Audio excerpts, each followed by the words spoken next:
안녕하십니까. 주식회사 멜라카 대표 구재호입니다. 오늘 쉽게 배우는 AI 강의에 대해서 진행해 보도록 하겠습니다. 챗GPT 기술은 AI의 새로운 미래를 우리에게 보여줬습니다. 새로운 AI 기술은 우리가 인공지능과 소통하고 새로운 방법으로 인간의 잠재력을 발휘할 수 있는 기회를 우리에게 보여줬는데요. 챗GPT의 등장은 이런 미래의 시작에 불과합니다. AI 기술을 활용할 수 있는 방법은 굉장히 다양합니다. 이 기술을 얼마나 효과적으로 사용할지는 이용자의 상상력에 달려 있습니다. 지금까지 인간의 경쟁력은 얼마나 많은 것을 알고 있고 이를 종합해 사고할 수 있느냐에 따라 달려 있었습니다. AI 기술의 시대에서는 여기에 하나의 기준이 추가됩니다. 자신이 원하는 목적에 따라서 얼마나 AI와 커뮤니케이션을 잘 할 수 있느냐 없느냐입니다. 제 강의를 통해서 AI 활용에 대한 인사이트를 찾아가셨으면 합니다. 그래서 오늘은 챗GPT 사용 안내의 주제로 강의를 진행하려고 합니다. 챗GPT는 오픈AI가 개발한 언어 모델로 많은 사람들이 자연어로 대화하듯이 이야기할 수 있습니다. 챗GPT는 맥락을 이해하고 학습한 내용을 기반으로 다음에 올 단어나 문장을 예측하고 생성합니다.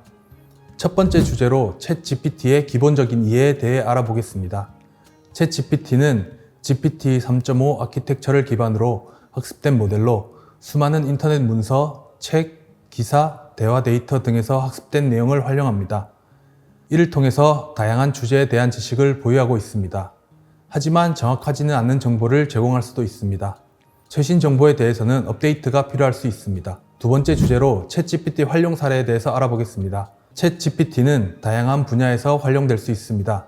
예를 들어 고객 서비스나 기술 지원 분야에서 챗GPT를 사용하여 사용자의 질문에 대답하거나 문제를 해결할 수 있습니다. 또한 챗GPT는 교육, 창작, 문서 작성 등 다양한 분야에서 창의적인 도움을 줄 수 있습니다. 마지막으로 챗GPT 활용 방법에 대해 알아보겠습니다.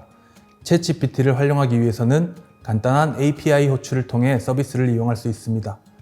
오픈AI의 API를 활용하면 간단하게 챗GPT를 사용할 수 있으며 대화 형식의 데이터를 모델에 입력하여 응답을 받을 수 있습니다. 강의 동안 여러분은 챗GPT의 기본적인 이해, 활용 사례, 활용 방법에 대해 자세히 알게 될 것입니다. 또한 실제 예제를 통해 챗GPT가 어떻게 작동하는지도 살펴볼 것입니다. 준비가 되셨나요? 그러면 강의를 시작해 보도록 하겠습니다. 방금 제가 발표한 내용이 어떠셨나요? 제가 방금 발표한 내용들은 조금 딱딱하거나 지금 제가 말하는 사투리가 아닌 약간은 딱딱한 말로 이제 진행이 됐는데 이 부분은 제가 챗GPT로 이제 스크립트를 작성해가지고 그대로 이제 읽은 것입니다. 2023년 1월 달에 미국 하원 의원이 연설문을 챗GPT로 작성을 해서 발표하는 해당 관련 기사입니다. 이것처럼 저도 강의를 위해서 챗GPT로 AI로 작성한 강의 대본을 방금 읽었습니다. 화면을 보시면 이제 챗GPT에게 오늘 챗GPT 사용을 안내하는 강의 주제를 가지고 스크립트를 짜줘라고 이제 질문을 했을 때 나오는 답변입니다. 이 부분에 있어서 최대한 많은 내용을 사용하였고 이제 조금의 수정이 있었습니다. 먼저 인공지능에 대해서 이야기를 해보려고 합니다. 인공지능은 AI, Artificial Intelligence라는 단어를 말합니다. 직역하면 사람이 만든 지능을 뜻하는데요. 여기서 지능이란 인간의 여러 지적 행동을 수행하는 능력을 말합니다. 바둑을 두거나 글을 쓰고 빠른 계산을 하거나 그림으로 사람의 얼굴을 찾거나 하는 모든 지적 능력들을 의미합니다. AI는 소위 전문가 영역으로 정의되고 있었던 일들을 서서히 대체하기도 합니다. 대표적 전문 영역인 의료 영역에서도 AI 기술을 아주 유용하고 사용하고 있습니다. 20년 경력의 안과 의사가 약 2시간 동안 검사해야 겨우 진단해낼 수 있는 당뇨성 망막증을 자동으로 진단해내는 기계가 미국 식약청의 인증을 받아서 현재 의료 현장에 배치돼서 운영되고 있습니다. 당뇨성 망막증은 워낙 진료비도 비싸고 진료 난이도도 높아서 많은 환자들이 제대로 된 모니터링 없이 실명의 위험에 노출되어 있었으나 의료 AI 기술이 도입되면서 체중계에 올라가 몸무게를 재는 노력의 수준으로 간단하게 해당 질병을 해결할 수 있습니다. 법률 분야도 예외는 아닙니다. 본래 변호사를 고용하거나 일일이 처리해야 하는 복잡한 계약서들을 AI가 검토할 수 있습니다. 이러한 데이터 기반의 AI 기술 이외에 창작자의 영역에서도 AI 기술이 영향을 끼치고 있습니다. 오픈AI에서 서비스하고 있는 달리라는 서비스이고요. 이러한 이미지들을 손쉽게 키워드 몇 개를 입력하여서 생성해서 적용할 수 있습니다. 또한 오픈AI에서 서비스하는 가장 유명한 서비스 중 하나인 챗GPT를 이용하여 소설, 동화, 스크립트 등등을 작성할 수도 있습니다. 이쯤 되면 AI가 모든 것을 대신할 수 있는 세상이 도래할지도 모르겠다는 생각이 들 수도 있습니다. 실제로 연구자들은 그러한 AI를 만들려고 지금도 연구를 지속하고 있지만 오늘날의 AI 수준은 사실 그렇지 않다라고 전문가들은 입을 모아 이야기합니다. 그 이유는 바로 AI가 지적 능력을 수행하는 방식에 있습니다. 오늘날의 AI는 대부분 기계학습이라는 방법을 통해 주변 정보를 습득하고 학습하는 메커니즘을 지니고 있습니다. 과거로부터 연구하던 기술이 오늘날의 컴퓨팅 파워의 영향력에 힘입어 딥러닝이라는 새로운 방식으로 거듭나게 되었습니다. 때문에 딥러닝을 활용한 방식은 기본적으로 인간이 원하는 질문과 답이 정해져 있는 단점이 있습니다. 쉽게 말해 처음 딥러닝을 통해 학습한 일에 대해선 새로운 명령을 주더라도 잘 수행하는 반면 학습의 범위에서 벗어나 버리면 쉽게 오류를 발생시킨다는 것입니다. 많은 데이터의 학습을 위해서 계속해서 축적해야 하는 딥러닝 구조상 기대학습에 필요한 막대한 컴퓨팅 능력과 저장 공간이 필수적이라는 단점도 있습니다. 또한 학습 데이터 자체에도 문제가 생길 수 있는데 심심이 혐오 표현 사태를 그 예로 들어볼 수가 있습니다. 인공지능 챗봇으로 누적 사용자가 약 3억 5천 명 그리고 200여 개 국가에서 81의 언어 서비스 중인 어플인데요. 물리적 대화가 단절되는 코로나19 팬데믹 이후에 대화가 가능한 AI 어플입니다. 심심이는 기본적으로 이용자의 채팅 기반으로 데이터를 학습합니다. 이용자가 일부러 혐오와 차별 표현을 익히도록 정크 데이터를 심어서 다른 이용자들에게 혐오 표현을 하는 심심이를 만든 사례가 있습니다.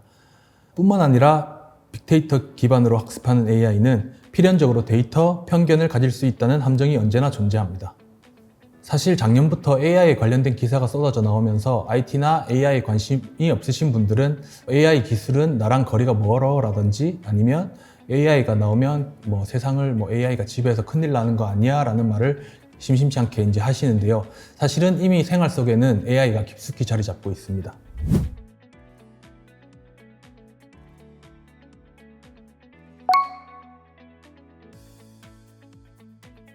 대표적인 예시로 시리와 빅스비가 있습니다. 우리나라에서는 사실 시리와 빅스비를 많이 사용하지 않지만 영어권 국가에서는 시리와 빅스비를 많이 사용하기도 하고요. 그리고 최근에는 이제 업데이트가 많이 되어서 한국말도 이제 잘 알아듣는 상황입니다. 그리고 스마트 스피커나 AI 스피커, 인공지능 스피커라고 불리는 것들이 또 한창 붐이 일어나가지고 이러한 것들도 이제 많이 실생활에서 사용되고 있습니다. 또 제일 대표적인 예시로 많은 분들이 아이폰이나 갤럭시를 사용하시는데 그쪽에 있는 터치 아이디, 페이스 아이디, 그리고 갤럭시 생체 인증 등이 이제 대표적인 예시의 AI 기술입니다. 그리고 제네시스나 테슬라를 구매하게 되면 포함되어 있는 자율주행 자동 기능이나 차선 이탈 방지 시스템 같은 게 다른 예시입니다. 많은 AI 기술들은 실생활에서 사용되고 있었지만 단지 그 전에 AI가 좀 단순한 것이었으면 이제는 더욱 AI가 업그레이드 되어서 능력이 올라간 게 다를 뿐입니다. 정말 간단한 예시로 아이폰이나 갤럭시가 나오기 전에 피처폰을 사용하셨다면 그 피처폰에서 스마트폰으로 넘어갔을 당시에 와 대단한 기술이다라고 생각해가지고 적응하기가 힘들진 않겠냐는 걱정 없이 자연스럽게 넘어온 것처럼 AI도 이 일상생활에 좀 녹아들면서 좀 더 빨리 AI 기술을 활용하면 삶이 더 윤택해질 수도 있지 않을까라고 생각이 듭니다.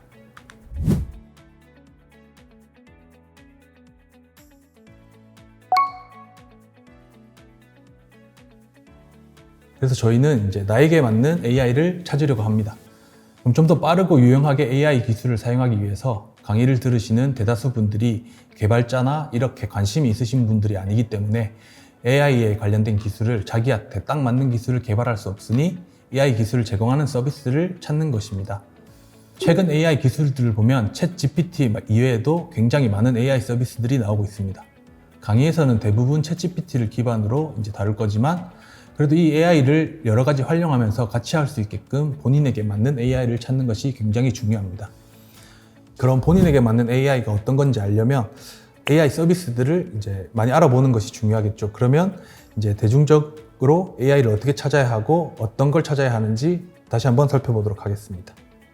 AI 기본 종류는 다음과 같이 5가지로 나눌 수 있습니다. 아트, PPT, 채팅형, 그리고 영상 제작, 음악 제작으로 이제 대표적으로 나눌 수 있습니다. 물론 이것 이외에도 여러 가지 엄청나게 많지만 기본적으로 제일 많이 사용되는 것들의 5가지를 알아보겠습니다. 먼저 아트 부분입니다. 자동 생성을 기본적으로 해주는데 단어의 조합과 문장으로 이미지를 생성해 줍니다.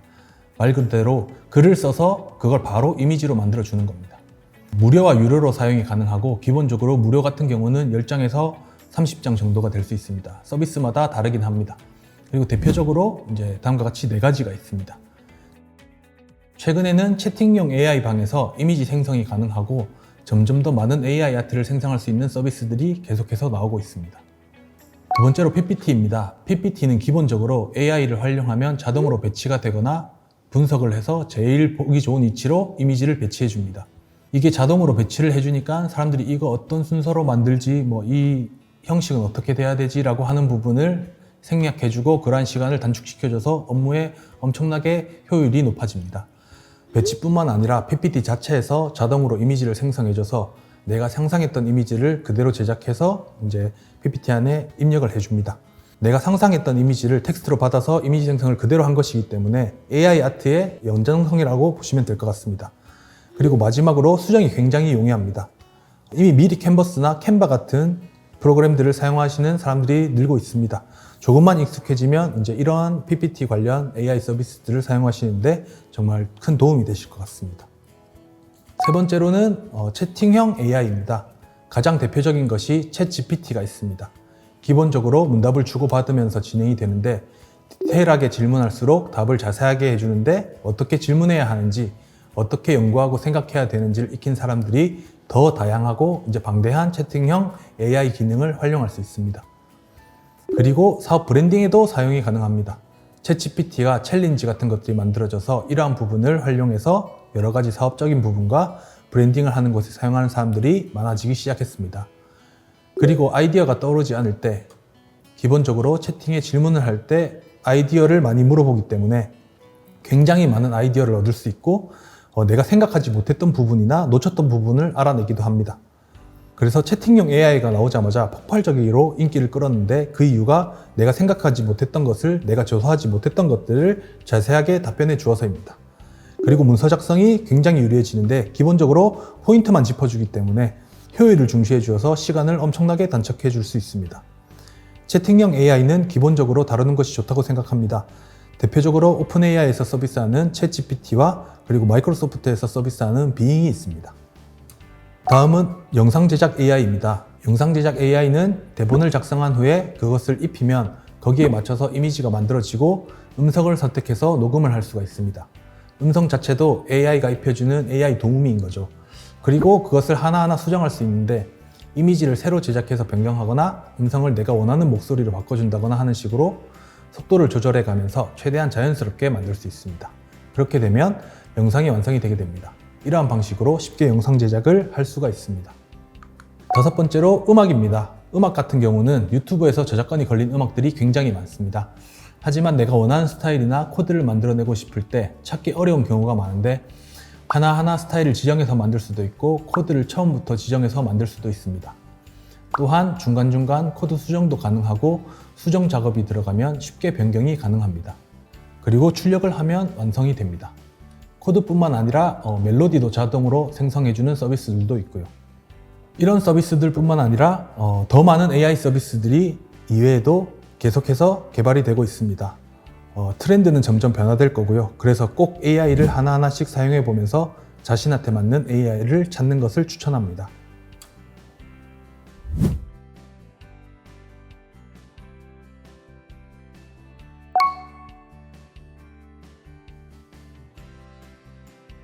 먼저 오픈AI에서 개발한 달리라는 서비스인데요. 오픈AI 홈페이지에 들어와서 로그인을 하시고 이제 달리라는 서비스를 이렇게 클릭하셔서 누르시면 다음과 같은 창이 뜨게 됩니다. 그래서 이러한 이미지들이 다 이제 달리에서 프롬프트를 작성해 가지고 이제 나오는 결과값들입니다. 예시로 get in the forest라고 이제 영어로 작성을 하셔야 되는데 이렇게 스크립트를 만들어서 generate를 누르시면 다음과 같이 4장의 이미지가 생성이 됩니다. 그래서 세 번째 같은 경우는 좀 이상하게 나올 수도 있는데 이게 이제 100% 맞게 그림이 나오진 않을 수도 있어서 이렇게 4가지 중에 자기가 원하는 이미지를 선택하셔서 이제 자신만의 어떤 콘텐츠를 만들 때 이거를 사용하시면 됩니다. 그리고 두 번째로는 챗 GPT입니다. 채팅형 AI인데 이 같은 경우는 똑같이 오픈 AI 홈페이지에서 로그인을 하셔서 챗 GPT를 누르시면 다음과 같은 창이 뜨게 됩니다. 저 같은 경우는 지금 유료로 결제를 해서 플러스라는 마크가 있고요. 간단하게 안녕 자기소개를 해줄래? 라고 이제 치면 이제 챗봇과 대화하는 것처럼 다음과 같이 답변을 받을 수 있습니다. 이렇게 이제 쉽게 사용할 수가 있고, 네, 그리고 다음으로는 부류라는 서비스입니다. 이거 같은 경우는 이제 영상 편집 AI 프로그램인데요. 간단하게 회원가입 안 하셔도 이렇게 체험하기를 통해서 어떤 느낌의 서비스인지 확인을 할 수 있습니다.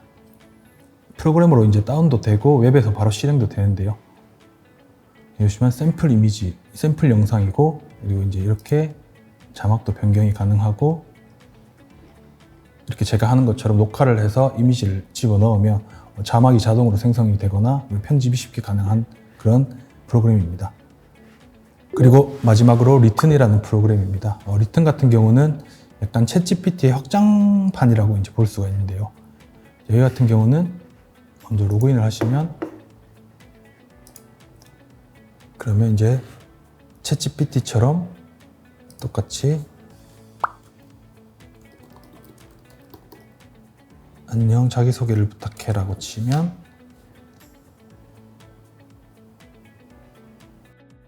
이렇게 안녕하세요 저는 리튼이라고 합니다 뭐 이런 식으로 해서 이제 대답을 해줘서 편하게 채팅처럼 이제 이 기능들을 사용할 수 있습니다. 그래서 뭐 관심 있는 주제에 대해서 이렇게 클릭을 하고 이제 진행을 하시면, 예를 들어서 뭐 부동산, 경제 이렇게 클릭을 하시고,